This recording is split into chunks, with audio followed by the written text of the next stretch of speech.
We begin in the UK with The Guardian. It's leading with a lovely smiling picture of Dolly Parton.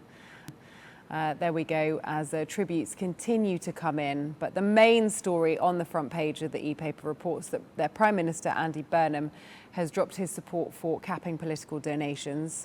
Just a few weeks ago, he had emailed a campaigner saying he'd backed a £500,000 limit, but after lobbying from Labour's trade union backers, that support's now gone.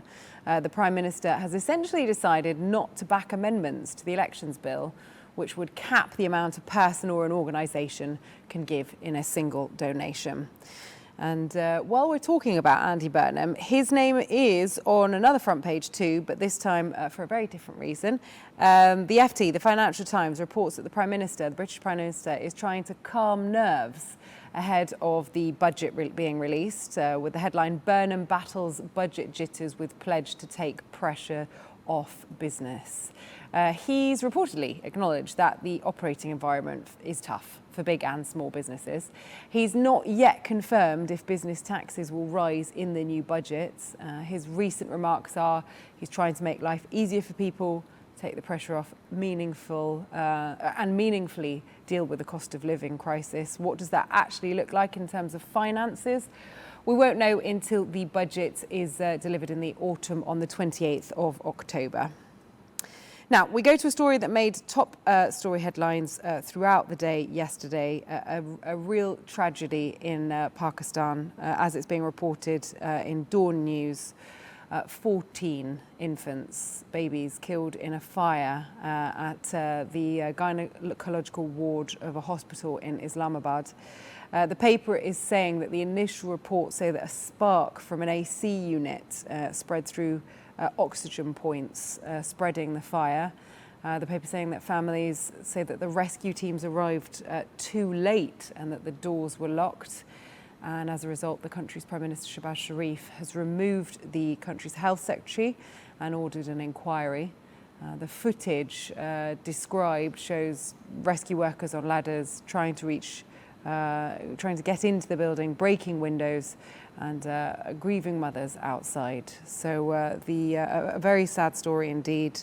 The Health Minister, Mustafa Kamal, has vowed accountability. It's a really devastating story that raises questions about hospital safety and also emergency response, which is being looked at in an investigation at the moment. Let's turn our attention to Asia now, where the China Daily leads with an urgent response to a deadly mudslide that's hit a Chinese town. President Xi Jinping has ordered an all-out rescue and relief mission, which hit the border port that connects China and Nepal.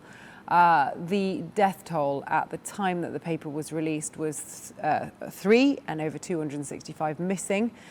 With that figure very much having changed since the paper was released. You can see from the front page aerial footage there of the part of China that was hit, covered in thick mud and debris, alongside pictures of the emergency rescue teams and military personnel rushing to the site to search for survivors and clear all of the roads that have been blocked.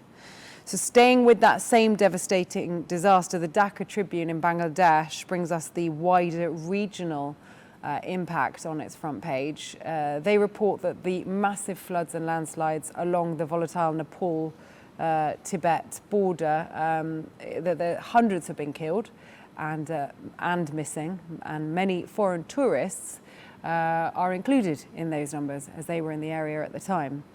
So the paper reports that aid workers on the ground describe entire settlements, entire parts of that town and city having been completely wiped out.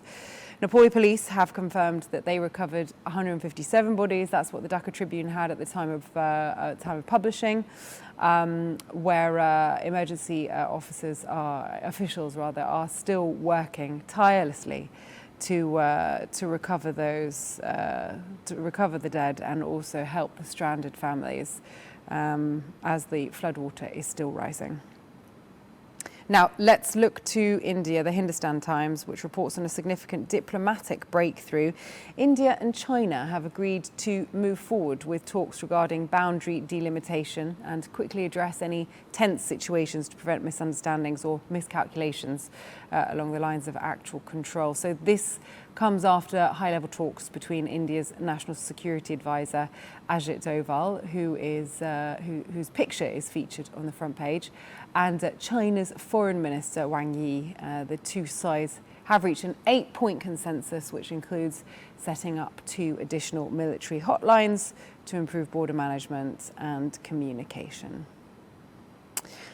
Okay, but before we close up the paper roundup, we need to go to Australia next, which has an exclusive report on a major immigration crackdown being finalised by Anthony Albanese or by his government. They're introducing a sweeping migration plan aimed at slashing net overseas migration. The new measures include putting strict limits on international students and their families, stopping temporary visa holders from applying for student visas while onshore, and shortening tourist visitor visas from 12 months down to just 6.